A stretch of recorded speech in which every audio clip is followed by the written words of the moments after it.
con ese canto, y sobre todo, mis hermanos, porque yo creo, y no creo, estoy seguro, de que las palabras, ellos las sienten en el corazón. Desean predicar acerca del Señor Jesús a las personas que todavía no le conocen. Un sábado misionero tendríamos que hablar, y tenemos que hablar, de obra misionera. La iglesia de San Bernardino es una iglesia trabajadora. Cada iglesia tiene su peculiaridad, mis hermanos, pero yo he encontrado que en esta iglesia tienen el deseo de predicar el evangelio. Y lo demuestran actuando, porque esa es la mejor manera de decir, yo quiero hacer algo. Es cuando nos ponemos a hacer algo por nuestro Señor. Quisiera referirme a 2-3 casos de la Biblia, del Antiguo Testamento, como una ilustración o como queriendo sacar lecciones. ¿Qué fue lo que originó el éxito? Tenemos muchos fracasos del pueblo de Israel en el Antiguo Testamento, pero también tenemos éxitos. Entonces, de los éxitos es que esta mañana vamos a aprender algo que podemos aplicarlo. O sea, no nos vamos a quedar ahí nomás lo que hicieron, sino cómo podemos aplicar el éxito que tuvieron en el Antiguo Testamento para poder ser victoriosos nosotros como iglesia de San Bernardino. Segundo Samuel 10. Vamos a leer un episodio en el pueblo de Israel en el cual salió victorioso. Un episodio en el cual hubo ciertas características en lo que ellos hicieron para salir victoriosos. Y eso vamos a tratar de aplicarlo a nosotros, a nuestros días, a nuestra iglesia, para poder salir victoriosos en la predicación del evangelio. Segundo Samuel dice, después de esto, aconteció que murió el rey de los hijos de Amón y reinó en lugar suyo Hanún su hijo. El rey de los hijos de Amón había tratado a David con mucha cortesía, le había ayudado cuando él estaba huyendo de Saúl, había estado ya un tiempo con él y lo había tratado muy bien, y ahora le llegaba la noticia a David de que había muerto el rey. Y dijo David, yo haré misericordia con Hanún su hijo de Naas, como su padre lo hizo conmigo. Y envió David sus siervos para consolarlo por sus padres. Mas, llegados los siervos de David a la tierra de los hijos de Amón, los príncipes de los hijos de Amón dijeron a Hanún su señor, ¿te parece que por honrar David a tu padre te ha enviado consoladores? ¿No ha enviado David a sus siervos a ti para reconocer, inspeccionar la ciudad para destruirla? Aquí tenemos un mal consejo, ¿verdad? De los reyes, de los príncipes, de su padre, que le están diciendo, ¿tú crees que estos vienen para consolarte? ¿Tú crees que estos vienen para ver en qué te pueden ayudar? Y ellos hicieron algo indebido, tomaron a los embajadores del rey David, les cortaron la barba, aquí un símbolo de autoridad, y lo que lo estaban haciendo no eran los embajadores, sino era su rey. Y les rasgaron los vestidos y los dejaron ir. Cuando llegan ellos a Jerusalén, avisan al rey de que lo que había pasado. Y David le dice, ¿saben qué? Que no vengan para acá. Esperen hasta que le crecen la barba allí en Jericó, y después, entonces viene, por supuesto, con nuevas ropas y todo, van a venir para acá, pero no antes. Porque esta ofensa ha sido muy grave para con el rey, no para los embajadores, sino por el rey. Mis hermanos, nosotros somos embajadores del Rey de Reyes. Somos embajadores del Rey Jesús para llevar el evangelio a todas las personas que nos rodean. Y con esa autoridad vamos nosotros a predicar acerca del pronto retorno de nuestro Señor Jesús. Pero veamos lo que pasó. Viendo los hijos de Amón que habían hecho odiosos a David, enviaron los hijos de Amón y tomaron a sueldo los sirios de Ben-Rob y los sirios de Soba, 20,000 hombres de pie, y al rey de Maca 1,000 hombres, y los de Istoc 12,000 hombres. O sea, 33,000 hombres que ellos rentaron, que ellos pagaron para prepararse para una lucha contra el rey David. Y eran muchos, y eran más que el pueblo de Israel. Pero vamos a ver lo que pasó. Y cuando David oyó esto, envió a Joab con todo el ejército de sus valientes. O sea, únicamente los valientes del pueblo de Israel salieron. a pelear, porque vieron que eran muchos. Había que hacer un plan, había que idear algo para salir victoriosos de esto. Y nos dice lo que se dio. Y dijo, si los sirios pudieren más que yo, tú me ayudarás. Y si los hijos de Amón pudieran más que tú, yo te ayudaré. O sea, a David, los valientes de David con Joab tuvieron que cruzar el río Jordán, y ahorita lo vamos a explicar un poquito mejor. Tuvieron que cruzar el río Jordán y se situaron delante de la ciudad, de la capital de Amón. Y en el norte estaban los sirios. Dijeron, bueno, vamos a hacer esto, vamos a pelear, pero vamos a pelear y vamos a estar entre dos fuegos, entre los sirios y entre los amonitas. Pero ustedes, si los sirios nos van ganando, tú me ayudas. Y si a los hijos de Amón te van ganando, entonces yo te ayudo. Y el resultado, dice, lo que les dijo es, esfuérzate y esforcémonos por nuestro pueblo y por las ciudades de nuestro Dios. Y a Jehová lo que bien le pareciere. Yo quiero recalcar esto en este texto. Aquí ellos tenían la motivación. Había que esforzarse por algo. Esforzarse por las ciudades para no que fueran tomadas. Esforzarse por Dios mismo. Y entonces que Dios haga. Nosotros vamos a hacer nuestra parte. Nosotros también. Hagamos nuestra parte. El Señor va a hacer lo demás. Si nosotros hacemos poco, el Señor va a hacer mucho. Y ellos hicieron poco, pero el Señor hizo mucho más por ellos en esta ocasión. Porque fue lo que pasó. Y se acercó Joab y el pueblo que con él estaba para pelear contra los sirios, mas huyeron delante de él. No hay detalles de la batalla, pero imagino que fue encarnizada y fue tan fuerte que al verse perdidos los sirios se fueron. Pero la cosa no quedó ahí. Hubo algo más todavía después de esta ocasión. Pero los sirios, viendo que habían sido derrotados por Israel, se volvieron a reunir. ¿Ahora qué hacemos? ¿Qué vamos a hacer ahora? Porque ya fuimos derrotados por el pueblo de Israel. ¿Qué vamos a hacer ahora? Y envió a hacer e hizo salir a los sirios que estaban al otro lado del Éufrates, o más lejos todavía, los cuales vinieron a Elam, llevando por jefe a Sadoc, general de ejército de Hadsaeser. Cuando fue dado aviso, David reunió a todo Israel, y pasando el Jordán otra vez, vino a Elam, y los sirios se pusieron en orden de batalla contra David, y pelearon contra él. Pero ahora, ¿cuántos eran? Eran muchos más. Porque no solamente los que estaban al norte, sino los que vinieron de más al este, ya del otro lado de la Mesopotamia, para reunir el gran ejército para ir en contra de David. Pero David había hecho algo, que todo el pueblo había cedido a pelear. Me imagino que aquellos hombres guerreros, aquellos que pudieron, que eran hábiles para las cuestiones de guerra, no, además de los valientes que habían peleado ya, salieron a pelear contra los sirios. Se pusieron en forma para pelear contra los sirios. Pero ¿qué fue lo que pasó? Mas los sirios huyeron delante de Israel, y David mató a los sirios, a la gente de 700 carros y 40,000 hombres de a caballo, y luego también a Sobac, general de ejército, quien murió ahí.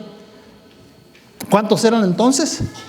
Por lo menos 40,000, ¿verdad? Más otros más, o sea, más de 40,000. Y salió victorioso David, seguramente, y todo el pueblo, seguramente porque el Señor obró. Aunque no nos dicen qué forma, porque en otras ocasiones sí menciona cómo fue que obra Dios cuando hace victorioso a su pueblo. Aquí no mencionó, pero haber obrado el Señor de alguna forma para poder vencer a los sirios en aquella ocasión. Viendo pues todos los reyes que ayudaban a Hadsaeser, como había sido derrotado delante de Israel, hicieron paz con Israel y le sirvieron. Y de ahí en adelante los sirios temieron ayudar más a los hijos de Amón. Ahí termina el episodio. Fue tanto de la derrota de los sirios que no tuvieron más problemas el pueblo de Israel contra ellos después. Ni aún Salomón tuvo problemas con ellos, porque había sido una baja tan grande que tardaron muchos años en poder reconstruir el ejército que ellos tenían. ¿Qué podemos sacar como ejemplo o como una ilustración a nosotros que nos sirva para aplicarlo a nuestra iglesia, a nuestras vidas? ¿A qué es lo que debemos hacer? En primer lugar, vemos que aquí había cooperación, ¿verdad? Los dos hermanos, cooperación del rey con ellos, cooperación del pueblo, cooperación de los valientes. Todos se hicieron para cooperar y haber alguna planificación, porque ellos planificaron cómo iban a atacar, planificaron cómo iban a orar para salir victoriosos. Había una motivación, porque ellos dijeron: hagamos esto por nuestras ciudades, por nuestro Dios. Tener una motivación. Nosotros tenemos una motivación para predicar acerca de Jesús. Claro. ¿Qué motivación podemos tener ahora? Por nuestra iglesia, por nuestra familia, por la venida del Señor Jesús. Hermanos, debemos estar motivados de tal manera que nadie nos detenga para seguir adelante. Tenemos un trabajo que hacer, tenemos un compromiso con el mundo, y como dijo el apóstol Pablo, soy deudor, no porque todo lo que se te había hecho, sino por lo que había dejado de hacer. Pensemos nosotros en nuestra vida, cómo estamos obrando para ayudar a nuestra iglesia, cómo estamos ayudando para ayudar a las personas que nos rodean. Tenemos un trabajo que hacer. Y por supuesto, había la motivación esa de por qué estaban luchando, pero también había acción de su parte. Lo que ellos tenían que hacer, lo hicieron. Ellos no fallaron. No se quedaron en el pueblo en Jerusalén, sino salieron a pelear aquellos que tenían que salir a pelear. Tenemos otro caso y vamos a mencionarlo rápidamente nada más. Vamos a ver un poquito de esto. Aquí tenemos a Jerusalén. ¿Qué fue lo que pasó? Pero Jerusalén, acá está Amón, del otro lado del río Jordán. El río Jordán está aquí. Y allá está Rabá, que es la capital. Ahí estaba la capital de los amonitas. Al norte estaba Soba, Istob y Bet-Roab, que era hacia el este. Y todos los que vinieron después del norte. Ahí estaban los 30,000 hombres y ellos estaban ahí en una situación difícil para salir victoriosos, ¿verdad? Ahí estaban los ejércitos. Ahora vamos a ver un poquito acerca de este hombre. Seguramente todos sabemos quién es, ¿verdad? ¿Quién es aquel que estaba trigando escondido, que estaba limpiando su trigo escondido? Gedeón. Gedeón estaba ahí. Y Gedeón estaba preocupado porque los medianitas estaban invadiendo Israel. Les quitaban todo el trigo, hacían daño y después se iban. Esperaban que cosecharan y que estuvieran listos y después se llevaban todo lo que habían hecho. Y era problema. Pero el Señor le prometió a Gedeón algo. Le dijo, Jehová le dijo, ciertamente yo estaré contigo y derrotarás a los medianitas como un solo hombre. El Señor le dijo, mira, sigue mis indicaciones. Tú vas a ser vencedor, tú los vas a destruir. Y sabemos la historia, cómo llevaba un ejército grande. El Señor le dijo, son muchos. Después le dijo, menos. Después se quedó únicamente con 300 hombres para poder derrotar a los medianitas, que era ejército grande. Era un ejército grande. ¿Cómo iba a pasar eso? Y el Señor le dijo, ¿sabes qué? Mira, esta es la forma que tú lo vas a hacer. 300 hombres, 300 cántaros, 300 trompetas, es todo lo que necesitas. Y yo, no, pero pues ¿dónde están las armas? ¿Dónde están las lanzas? ¿Dónde está la jabalina? ¿Dónde están los escudos? ¿Cómo es que vamos a derrotarlo con esto que tú nos das, Señor? Menos cualquier cosa que nos dé el Señor es suficiente para derrotar al enemigo. Si seguimos las indicaciones del Señor, nosotros vamos a cumplir nuestro cometido. ¿Por qué? Porque el Señor lo ha dicho así. Y aunque era cosa rara lo que decía, y yo no les voy a promover nada raro en esta mañana, pero sí les voy a decir que el Señor quiere que actuemos de cierta forma, ¿verdad? ¿Y qué fue lo que pasó? Entonces, cuando Gedeón oyó el relato del sueño y su interpretación, sabemos la historia, adoró y vuelto al campamento de Israel, le dijo, levantado porque Jehová ha entregado el campamento de Medián en vuestras manos. O sea, dudaba mucho Gedeón, puso unas pruebas al Señor y por último se acercó al campamento de los sirios y de los medianitas, y por ahí alguien fue y le dijo, ¿sabe qué? Alguien soñó de una piedra que venía bajando y que lo destruía, y dijeron, esto es seguramente que los israelitas nos van a destruir. Y Gedeón se puso contento y entonces actuó él. Y repartiendo los 300 hombres en 3 escuadrones, dio a todos ellos trompetas en sus manos y cántaros vacíos con teas ardiendo dentro de los cántaros. Podemos ahondar en esto, y el Señor le dijo a Gedeón, haz esto porque ellos van a pensar diferente. Porque cada trompeta significaba un cierto número de hombres y cada tea, y ellos se confundieron y se mataron a sí mismos todos. Y ellos salieron victoriosos. ¿Qué podemos encontrar de Gedeón, mis hermanos? Podemos encontrar confianza, aunque vaciló, pero tenía fe. Hubo evidencia y hubo acción de parte de ellos también. Lo que tenían que hacer, lo hicieron. No dejaron las cosas a medias, sino que fueron e hicieron cada cosa que el Señor les dijo que hicieran. El monte de Dios. ¿Cuál es el monte de Dios? El monte Horeb, ¿verdad? Ahí donde Dios se manifestó y ellos se dieron algunas cosas importantes para el pueblo de Israel. ¿Verdad? Este es el monte Sinaí. Ahí Moisés apacentó las ovejas. Ahí fue en el desierto donde tuvo 40 años cuidando ovejas cerca de este monte. Ahí fue donde Dios dictó la ley, los 10 mandamientos. Ahí fue donde Moisés vio la zarza ardiendo en la cual el Señor se le presentó. Ahí Moisés hirió la roca cuando fluyó agua. ¿Verdad? Ahí salió el agua que dio agua para todo el pueblo de Israel, y siempre lo seguía el agua donde quiera que estaban. Ahí fue donde Elías se encontró con el Señor, ¿verdad? Ahí fue donde oyó el silbo apacible de Dios. Por eso tuvo que caminar 40 días y 40 noches. Ahí fue donde se encontró Moisés con Jetro, su suegro. Quiero decirles un poquito acerca de Jetro. Jetro, suegro de Moisés. Y al principio yo decía, bueno, ¿qué tenía que ser una persona que ni siquiera corría sangre por sus venas, hebrea? ¿Por qué tuvo que dar ese consejo? Tan acertado, por supuesto, y lo aceptamos como bueno, el consejo que le dio a Moisés. Pero quiero decirles que Jetro no era del todo desconocido. No solamente porque era el suegro de Moisés, sino porque él era sacerdote de Medián. Y a veces pensamos, ¿qué clase de sacerdote de Medián era Jetro? Quiero decirles que Jetro era descendiente de Medián, un hijo de la segunda esposa de Abraham. Después de que murió Sara, se casó con otra, y entonces nació Setura, se llamaba. Ahí vino Medián, y ahí vienen los medianitas. Es que del todo no era desconocido el pueblo de Israel para Jetro. Ni siquiera no tenía nada de sangre, sino sí tenía algún vínculo de sangre hebrea por sus venas. Aparte de eso, dice que él se llamaba, aparte de que era sacerdote de Medián, se conocía como Reuel, o sea, amigo de Dios.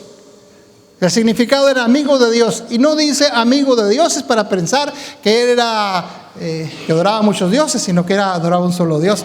Además, era un descendiente de Abraham, como mencionamos. Ofreció sacrificio a Jehová. Recuerden que Moisés y Aarón se unieron para hacer un sacrificio a Dios, y ellos nunca hubiesen compartido un sacrificio a Dios con un idólatra. Es que él era también parte hebrea, y el Señor lo había designado como sacerdote de Medián. Y él le dio un consejo, ¿verdad? En Éxodo 18:21 le dijo Jetro a Moisés: sabes, escoge tú entre todo el pueblo varones de virtud, temerosos de Dios, varones de verdad que aborrezcan la avaricia, y ponlos sobre el pueblo por jefe de millares, de centenas, de 50 y de 10. Sabes que el problema que tú tienes es que no vas a poder controlar a todo el pueblo. Por lo tanto, ¿sabes qué? Divídelos. Haz grupos, jefes de millares, y después de centenas, de 50 y de 10. Y ellos vean todos los asuntos, y después vengan a ti los asuntos más graves, y entonces tú consúltalos. Porque Moisés hasta entonces estaba desde la mañana hasta la tarde resolviendo problemas. No lo hacía todos los días, tal vez tenía un día designado a la semana o al mes, como quiera que sea. Moisés estaba desgastando, y había que hacer algo para que el pueblo de Israel saliera adelante, no hubiera tantos problemas en el pueblo de Israel. Quiero decirles que ese consejo de Jetro es un consejo divino para nosotros también ahora. Que como iglesia tenemos que ver la forma en que todos podamos alimentarnos y trabajar por el Señor. Tenemos que ver la forma en que nosotros podamos ir adelante, y yo no sé cuántos años tenga la iglesia de San Bernardino, pero creo que algunos ya. ¿Por qué no está llena nuestra iglesia? ¿Por qué? Porque no nos hemos organizado como iglesia para salir adelante. Sé que hemos dado el mensaje a muchos han ido a otros lugares, muchos han conocido al Señor por la causa de nosotros en San Bernardino, pero podemos hacer mucho más. Somos deudores al mundo por lo que no hemos hecho, no por lo que hemos hecho, por lo que no hemos hecho. Y es necesario que sigamos este consejo. Dice: pequeños grupos para estudiar las Escrituras no perderán nada y ganarán mucho. Los ángeles del cielo asistirán a sus reuniones, y alimentarse con el pan de vida recibirán, ¿qué dice? Fortaleza espiritual. Si nosotros nos dividimos en grupos en la iglesia, vamos a adquirir ¿qué? Fortaleza espiritual. Es una ventaja. ¿Y necesitamos fortaleza espiritual nosotros en la iglesia, sí o no? Sí, necesitamos fuerza espiritual. Y lo vamos a lograr si asistimos a los grupos. Ahora tenemos 8 únicamente, pero debemos tener el doble en la iglesia. ¿Pero qué nos falta? Faltan líderes y nos faltan personas que quieran asistir a esos grupos, porque vamos a estudiar cosas que la iglesia necesita. Hemos hecho algunas visitas a la iglesia, a algunos miembros de iglesia, y nos han dicho lo que creen que necesitan en la iglesia. Yo creo que tienen razón. Y esos son los próximos temas que vamos a ver. Por lo pronto estamos estudiando acerca de las 7 iglesias del Apocalipsis. Código de los Testimonios, página 31. Tomo 31, página 84. La formación de grupos pequeños como base de esfuerzo cristiano ha sido presentada por uno que no puede errar. ¿Quién es ese que no puede errar? Dios. El Señor no puede errar. Este consejo lo ha dado alguien que no puede errar. Mis hermanos, como iglesia, a pesar de tener estos consejos, a veces alguien se nos adelanta con estos consejos. Los grupos pequeños han sido dados por otros y han tenido un éxito extraordinario, como vamos a hablar más adelante. El Consejo sobre Salud nos dice: los métodos de trabajo de Cristo deben llegar a ser métodos y deben aprender a practicar las enseñanzas de su palabra. Eso es lo que necesitamos hacer, tener grupos para practicar las enseñanzas. ¿Qué les enseñaba él? Él tuvo 12 únicamente, y cualquiera diría que fracasó porque únicamente 2 estaban preparando, o si alguno quiere un poquito más, hasta 500 que se reunieron, pero eran todos. Pero ahora, mis hermanos, esa forma de que Jesús usó para predicar el Evangelio tuvo éxito antes y puede tener éxito también ahora. Hebreos Evangélicos, página 88. A medida que nos acerquemos al fin, habrá en estas reuniones menos predicación y más estudio de la Biblia. Menos predicación. ¿Qué vamos a predicación corta, verdad? Para que sea menos. Pero dice que más estudio de la Biblia. Es lo que necesitamos. Y si a veces estamos débiles es porque no estudiamos la Biblia. Y qué mejor forma de hacerlo en grupo, porque tiene algunas ventajas. Habrá por todo el terreno pequeños grupos con la Biblia en la mano, y diferentes personas dirigirán un estudio de la Escritura de una manera libre y en tono de conversación. O sea, no predicación, no gritos, no ademanes, sino vamos a platicar acerca de Jesús. Vamos a platicar de por qué vino Él. Vamos a practicar de lo que Jesús está haciendo ahora por nosotros en el cielo, sino intercediendo por nosotros. Vamos a enseñarle a los demás que Jesús viene pronto y que hay que prepararnos para ello. Aquí tenemos otra declaración. Si hay muchos miembros en la iglesia, organícense en pequeños grupos para trabajar, no solo por los miembros de la iglesia, sino a favor ¿qué? De los incrédulos. Bueno, cuando tenemos esa organización de grupos, podemos trabajar más por los que están en el círculo pequeño, pero conocemos sus problemas, sus necesidades. Y también aquellas personas que son de afuera, que no han querido todavía en Jesús, enseñarles acerca de ellos, porque esa es su necesidad primordial que ellos tienen, conocer acerca del Señor Jesús. Y nosotros tenemos el conocimiento y ellos están esperando que nosotros les prediquemos. Servicio cristiano, página 95. Si los cristianos actuaran de concierto, avanzando como un solo hombre, bajo la dirección de un solo poder, para la realización de un solo propósito, conmoverían al mundo. Si estamos yendo en la misma dirección todos, nosotros vamos a conmover a San Bernardino. No escuché ningún amén, mis hermanos. Amén, ¿verdad? Vamos a conmover a San Bernardino para que ellos conozcan al Señor Jesús. Porque ellos necesitan conocerle, porque su vida eterna depende de ellos. Código de los Testimonios, tomo 3, página 295. El tiempo es corto y nuestras fuerzas deben organizarse para una obra más amplia, más de lo que estamos haciendo, más de lo que hemos hecho en el pasado. Tenemos que hacer planes para que la iglesia pueda hacer más de lo que ha hecho hasta el día de hoy. Quiero mencionar de paso esta iglesia. Nació en el año 1958 con 5 personas. Hoy tiene más de 1 millón. No en todo el mundo, en una sola ciudad. La iglesia del pastor Shaw empezó con los grupos pequeños. Por eso le dije que muchas personas están usando lo que nosotros tenemos de antemano conocimiento.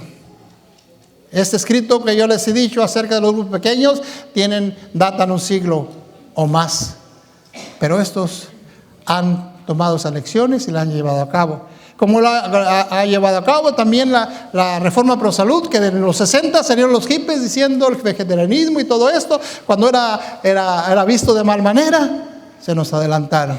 Y podemos mencionar otras cosas. Nosotros tenemos un pueblo con mucha luz, que nos indica cómo debemos de actuar. Y nosotros no estamos avanzando porque no lo estamos haciendo.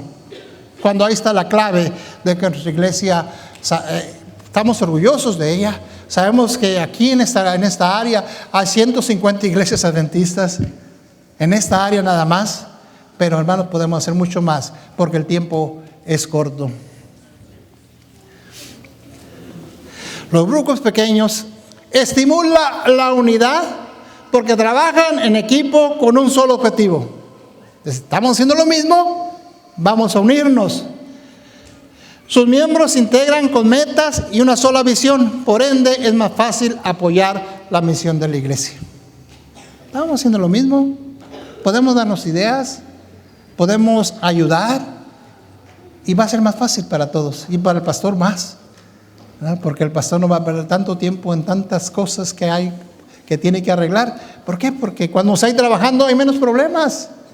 Se trabaja, no hay tantos problemas, pero cuando no se trabaja entonces sí hay muchos problemas. Mantengan íntegro su vínculo de unión, cerrando sus filas por el amor y la unidad, estimulándose unos a otros para progresar y adquirir cada uno valor, fortaleza y ayuda a los demás. Otra ventaja de los grupos. Valor para hacer las cosas. Nos estamos aconsejando entre sí y damos valor para hacer muchas cosas. Fortaleza, fuerza para hacerlas y podemos ayudar a otros. A nosotros mismos como hermanos y a los de afuera. Recuerden, tenemos una misión y de predicar el evangelio a todos los gentiles, bautizándolos en el nombre del Padre, del Hijo, del Espíritu Santo. No es una opción, es una orden. Hay que ir a predicar acerca del Señor Jesús. Revelen la tolerancia y paciencia que manifestó Cristo y evitando las palabras apresuradas. Usen el talento del habla para edificarse unos a otros en la santísima fe. Trabajen con el mismo amor que Cristo en favor de los que están en el redil, olvidándose del yo, en su esfuerzo por ayudar a otros. Primero aquí. Vamos a ayudar a los del redil. Necesitamos ayuda, necesitamos mejorar nuestra espiritualidad, necesitamos unirnos para pedir al Espíritu Santo, necesitamos capacitarnos para poder predicar a otros acerca de Jesús. Cada uno tiene su lugar en el plan eterno del cielo. Cada uno debe trabajar en cooperación con Cristo para la salvación de las almas. Eso es lo que nos mueve. Esa es la misión de la iglesia, salvar almas para el reino de los cielos. Un solo amén. Amén, hermano. Necesitamos decir amén. ¿Por qué? Cuando decimos amén, lo que estamos diciendo, yo siento que sí es cierto esa necesidad que tenemos. Es que cuando alguien está predicando aquí y no encuentran un amén, pues quién sabe si lo estarán sintiendo. Pero cuando ustedes dicen amén, nosotros sentimos que sí están sintiendo esa necesidad que tenemos para nuestras vidas. Tan ciertamente como hay lugar preparado para nosotros en las mansiones celestiales, hay un lugar designado en la tierra donde hemos de trabajar para Dios. Tenemos aquí un lugar para nosotros. Cada quien tiene un lugar. No de la misma forma, de diversas formas, pero cada quien tiene un lugar para trabajar en el Señor. Guía de mi procedimiento para el ministro, dice, es un consejo que la organización nos da. Cuando dice, nuestro tiempo y nuestra sociedad son conocidos por la movilidad y la migración masiva. La gente queda desarraigada de las familias, de los amigos, muchos de ellos por trasladarse a ciudades distantes. Tenemos esa prueba aquí nosotros, de que hay mucha gente que se ha venido para acá. La soledad es una palabra clave de nuestro siglo. El grupo pequeño llega a ser como un sustituto de una familia y llena una necesidad especial. Hermanos, yo no sé cuántos de ustedes se han reunido en grupo, pero los que se han hecho, y yo podía preguntarle esta mañana a algunos de ellos, han dicho, ha sido una bendición. Ha sido una bendición para nosotros mismos, porque al tener ese contacto con las personas, nosotros nos fortificamos. ¿Qué los invitamos, mis hermanos? Para que hagamos planes, para que se acerquen a cualquiera de los ancianos, Acerquen a cualquiera de las personas que cantaron ese bonito himno y le digan: yo quiero pertenecer a un grupo. O le digan: yo quiero dirigir un grupo, quiero prepararme. Y todos están invitados esta tarde a las 2:30, porque vamos a dar la clase que se da durante la semana, para que ustedes vean de qué se trata y qué es lo que van a aprender, cómo podemos fortificarnos al conocer más de la palabra de Dios. Que el Señor los bendiga, es mi deseo y mi oración. Gracias.